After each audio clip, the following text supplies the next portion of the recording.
All right. We made it. We did make it. We did make it. Oh man, how are you, Matt? I'm doing brilliant. It's I'll tell you what, it's been a difficult year for many, there's no doubt. But I've had a bit of a productive year, just in terms of a number of different projects, and I'm not taking anything away from the people that have had a difficult one, but look, it's been a productive year.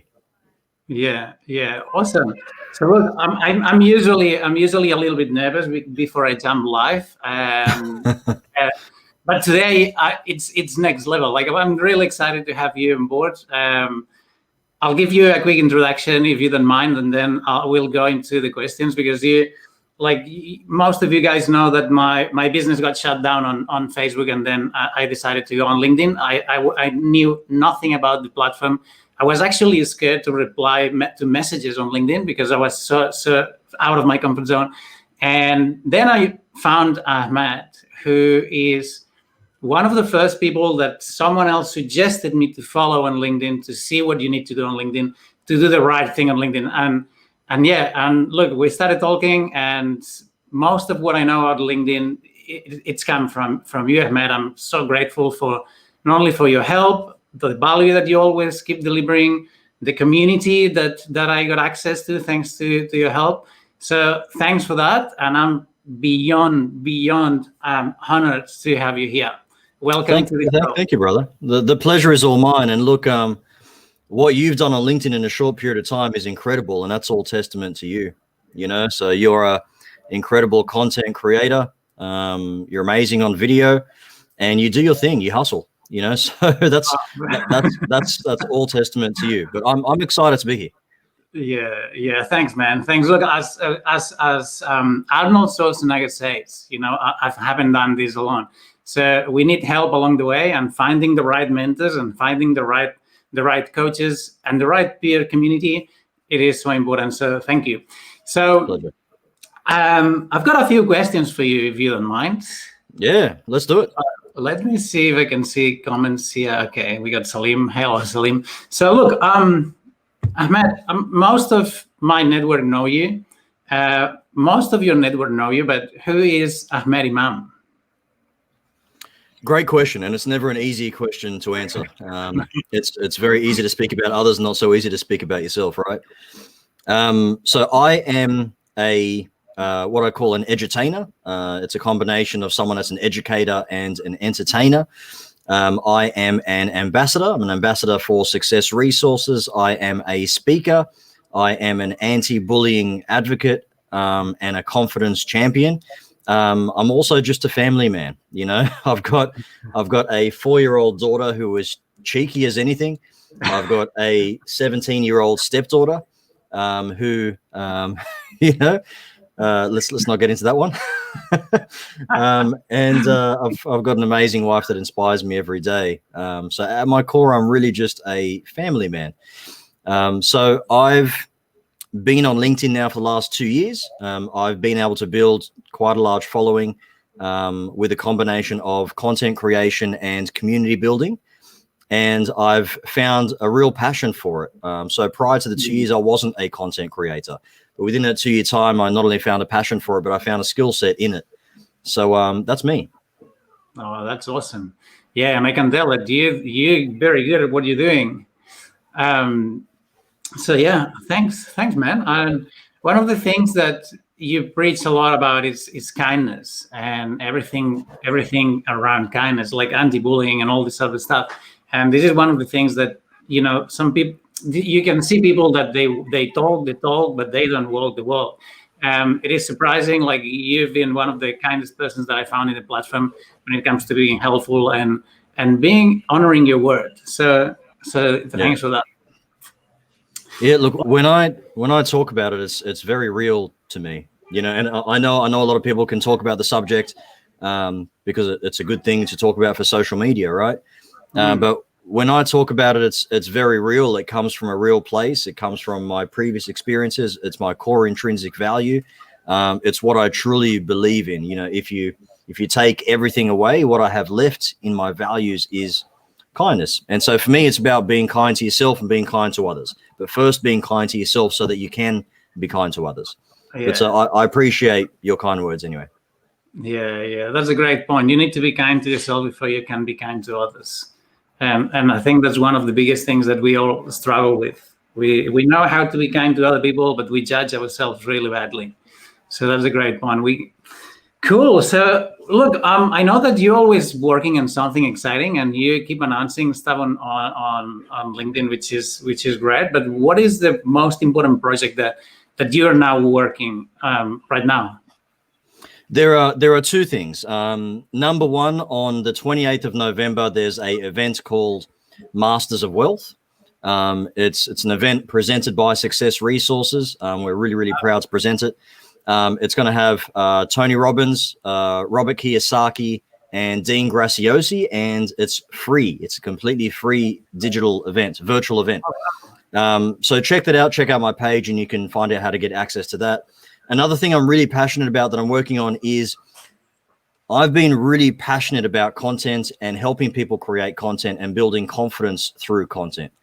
And so I want to do more of that. And I've been working behind the scenes for the last 3-4 months now to create this business that is going to revolutionize the way people look at content and approach content. Because right now, a lot of people are looking at content as a bit of a chore. It's just something that they have to do, that they have to tick a box. I'm going to make content creation fun and easy for a number of people with this initiative. So for those of you watching, stay tuned. We're going to launch probably in a couple of weeks' time, or you'll get a good idea of what it looks like in a couple of weeks' time. And I can't wait to show everyone. So that's the project that I'm working on behind the scenes that I'm pretty excited about. Oh, yeah, I'm excited about it too. I can't wait to know more about it. Great. Awesome. I'm sure you'll let us know when it's. I'll absolutely keep you updated. At the right time. Great. Awesome. So, look, this is another tricky question. They're all very loaded questions, but what would you like to be remembered in this world? Like the day that you're not here anymore, whoever is left in the world. And I hope that happens in a very, very long time. What do you want these people to think about you? What is the impact that you want to make? Yeah, I hope that happens in a long time as well. There's a lot I want to achieve in the next short while. Yeah, God, that's a great question, isn't it? And going through the process of writing your eulogy and looking at your life and your legacy from that perspective is the best perspective. Because it actually really puts things into light, as in the things that are truly important to you. And a lot of the time, the things that we do day to day are not the things that we want to be remembered for, are not things that we want to be part of our legacy. And so thinking about it that way and thinking about your eulogy and almost writing it as taboo as it seems is actually very, very helpful for that reason. And I've thought about this before. And if you asked me this question about 5 or 10 years ago, I would have given you a very, very different answer. But the last 5 or 10 years for me, especially the last 5 or 10 years, I've experienced a lot of growth, self-discovery. My answer is very simple. I'm not here to change the world or anything like that. But if people at my funeral can say, you know what, he really helped make the world a kinder place, and he did that by his example, that would make me very, very happy. And that's as simple as I can make it. And that's actually how I came up with my mission. My mission, in addition to my original mission, to be, I simply want to make the world a kinder place. Yeah. And that's to me, the legacy. Yeah, that's a great mission to have. I always say that since in the beginning of my age, when I was younger, I didn't contribute much to the world. I think I was taking more than what I was giving back. So this is I feel kind of the redemption. I want to make sure that when you leave this place, the world is a better place than when you got here. And this motivates you. This actually it's something that's greater than you, and it helps push you the days that you wouldn't wake up from bed. Yeah, 100%. And look, I truly believe in redemption, because the people that we were 10, 20, 30 years ago, are very different to the people we are now. And as time goes on, our values change, the things that are important to us changes, the way we look at life changes. And so I 100% believe in redemption, and I 100% believe that people can be redeemed. I've gone through the process of being someone that was very, very ego driven to being someone that is now very values driven, you know, and that happened over the course of, let's say, the last 10 years, you know. So yeah, it's interesting to think about what the next, let's say, 5-10 years can hold, considering we changed so much. Oh yeah, absolutely. Thank God we've changed from who we were 20 years ago. Yeah, I don't tell me about it. But look, it's funny because when someone, you know, if I got asked this question, I would say, well, the person that I am today is completely different than the person that I'll be tomorrow. And if you look the big picture, it might not be too different. But if you zoom in, you know, every day you learn something. Every day your values shouldn't be changing much, but as you grow and learn, like you evolve. You're a different person, not worse, not better, just different because you know things that you didn't know before. So and a lot of that also is due to the environment and the company we keep, right? Yeah. So I mean, when I was, let's say, not so focused or motivated, it's a very diplomatic way of saying it. When I was not so motivated, I was hanging around with the wrong crowd. You know, they were not people that were motivated. They were not people that had goals or aspirations to really achieve things. But you know, once I started shifting my environment, everything else shifted. And I know it sounds cliche when people say, you know, you want to change yourself, change your environment, but it's cliche because it's real. The people that you surround yourself with, you absorb things from them. You know, and I believe that there are only 2 keys to success, really. Well, let's say 3 keys. Number 1, you find a group of people that really inspire you, that you admire, people that you aspire to be. Number 2, you spend a lot of time with those people. And number 3, you actually take action and you execute, right? You implement. But that's really it. Like a lot of the people that we see now that are incredibly successful by traditional standards, they keep incredible company. And that's really the basics to it. Yeah, I couldn't agree more with that. And this is actually one of my, I want to say it's my mission, a core value, but it's one of the reasons I'm doing what I'm doing, because I grew up in an environment where everyone was doing drugs. Everyone was doing like things. It was the normal. I mean, I couldn't understand why. How can this be illegal? Everyone's doing it. You know, this was my mindset. I'm like, what's wrong with that if everyone does it? And then it wasn't until my 30s that I realized that I needed to see something different if I wanted to achieve different results. So what I do today is I adjust my environment around me. Not that I adjust it, but I modify as I please. So if I want to get to the next level in my business, I find someone who is already there. And I join a mastermind of people who they're not teaching me anything, but I'm seeing a different reality. I'm like, oh, that can be done. And then your brain starts working in your subconscious because you want this thing, and you start asking yourself questions. How do they do it? How can I do it? And it changes everything. And actually, yesterday I was sitting here because COVID got me locked in my home city. Right, this is where I grew up, and everything around. You're on lockdown now, eh? Yeah, I don't watch TV, so I noticed when they stop me on the road and they tell me that I need to go back to my city. You're funny. But yeah, we are in a second lockdown. I just checked the comments, and Harsh is asking, which cartoon are you watching on the TV in the background?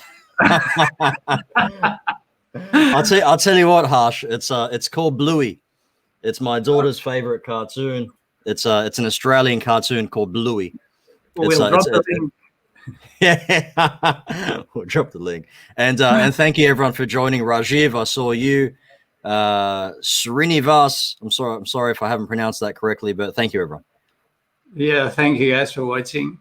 So yeah, like awesome. I'm surprised how you keep your calm. You're a very chilled out guy. Because I'm super chilled. Yeah. Yeah, I can imagine if I was having people around would get super stressed. Like you see that door here.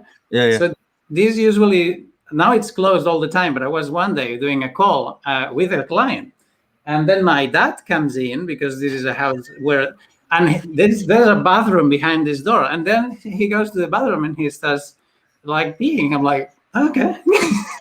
I was like going red in my head, you know. So I admire your ability to stay calm.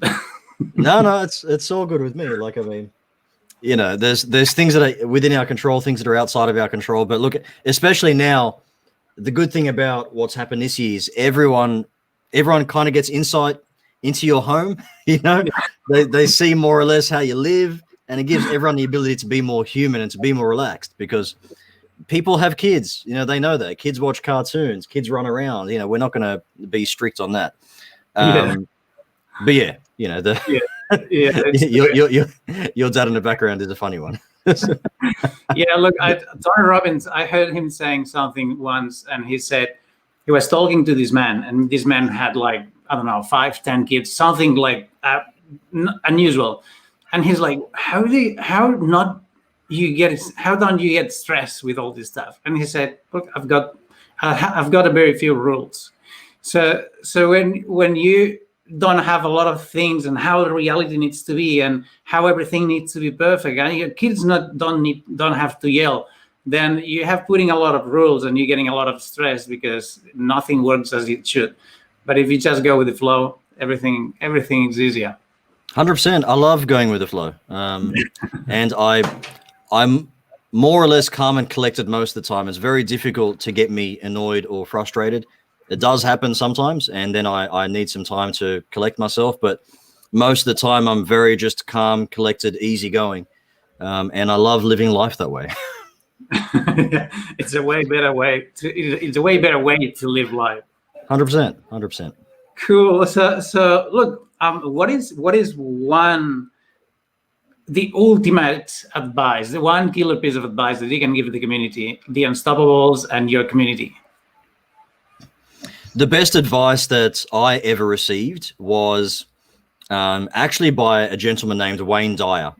So Wayne Dyer was a spiritual teacher. I haven't met him personally. You know, he's someone that is very, very well known. Unfortunately, he has passed, and he had a very, very strong and loyal community. But he said something that really stuck with me, and to this day, it's still the number one piece of advice. And that was, he said, "Don't die with your music still in you." Yeah. And that's a beautiful thing. And you know, essentially what he's saying is we all have that music within us. You know, whatever that is. You know, for some people it is actually music. For some people, they're, you know, all their lives they've just wanted to be on stage and to sing, or they wanted to dance, or you know, they wanted to be an architect, or they wanted to skydive. You know, from God knows where. You know, everyone's got aspirations and dreams, and they have that music and drive within them. He's essentially saying, don't die with that music still in you. Make sure you release it. Make sure you actually give life a chance. And I remind myself of that every single time I feel like I'm kind of getting into a bit of a box, or I'm getting into my comfort zone. I think to myself, God, don't die with your music still in you. Go do it. You know, and I've kind of lived by that, and the things that you can achieve when you live by that is incredible as well. So it's all about jumping out of your comfort zone and just living a life that's true to you without compromising. Yeah, this is a great advice, and it is actually one of my favorite quotes from Wayne Dyer as well. Like, Wayne Dyer was the man who got me into what I am today, if you will. I knew nothing about personal development, nothing about anything that wasn't profit. Pushing your employees and achieving stuff and getting goods in, you know. And then someone gave me your Erroneous Zones, which is a book that he wrote in the 70s, and this blew my mind. And it's the more basic self-development book that you can buy, but it's it's amazing. And yeah, Wayne Dyer has been with me all this journey. He was definitely a great mentor. He is, and look at. I really resonate with his approach and with his style, all right? Because there's many people you can try to emulate, and like I emulate people like Wayne Dyer, but also Tony Robbins and Gary Vee, and there's a number of other people along the way that I've looked up to and emulated as well. And when you emulate people, you almost take a little bit from each person and you use that to create this person that you are, And so there is an element of me that was created from Wayne Dyer in his approach, in his dialogue. And he's also a very calm and collected person, right?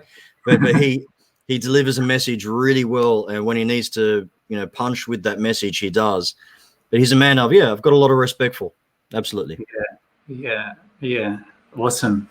Yeah, it's funny how at some point when you meet people that are aligned with you, and you look back at their experiences and the mentors and people they look back up to, and we match a lot of times. The people that we've been following, or we are who we are today because we've been following like certain mentors, and most of the times are the same. That's great. Yep, 100%. Awesome. So look, I've got one last question, and I'm very, very interested to knowing what's the answer of that question. It's probably the most important question I wanted to ask you today, and it's, what is the most useless talent that you have? Go all in, brother. I'll tell you what, I can give you a list if you want. I've got many useless talents. My number one useless talent, and many people unfortunately have had to suffer through it, is probably my ability to rap. Okay, so when I was in my late teens to early 20s, I was a wannabe hip hop star. Okay, I was a very amateur, unsuccessful hip hop star. But what I love to do is I love the creative aspect of songwriting, and I love the creative side of actually just rapping and performing almost. And so it's actually stuck with me to this day.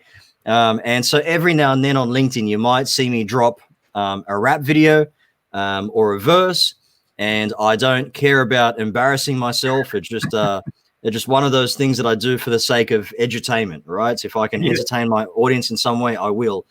But it's a useless talent because it doesn't do anything for me. It's not like it makes me money. It doesn't do anything for anyone else. I'm pretty sure that I enjoy it more than other people enjoy it from me. Because I enjoy the process of making it and creating it. I'm pretty sure other people are watching and go, okay. But that's probably my number one most useless talent. I can't think of what other useless talents do I have? I can't think of any others. But I might write down a list for you, because I'm sure I can think of many once I get off. Yeah, I used to be a DJ. Maybe we can do something together. There we go. Well, let me ask you, what's your number one most useless talent? I've got a very good one, and it is that I can touch the tip of my nose, and it is a big one, with the tip of my tongue. Like, that's awesome. Well, can you give us a shot? Can you show us? Wow. You've got a really long tongue. Well, I've got a really big nose, so I better have a big. Yeah, people can do that. I can't do it. Maybe I could sell the show. Plus, it's not. I think so. It's not just sticking the tongue out, but it's also flicking it up. That's the difficult part. And you were just tapping it with your tongue. That's not easy to do. I'm just But so it's pretty useless. Not even people that enjoy it much. But I keep showing it to people. It's a good party trick. That's the thing. Yeah. All right, Matt. So look, this was all my questions for you today, and I'm super happy that we had this chat here. I look forward to your launch for your new project, and I'm sure it's gonna be like the best thing after sliced bread. So guys, keep an eye on it, and I'm sure you'll let us know. Thank you, brother. It's an absolute pleasure to be here with you, and it's been great following your journey as well. So thank you very much. Thank you. All the best. All right. See you Bye-bye. next week. Bye. Take care, brother.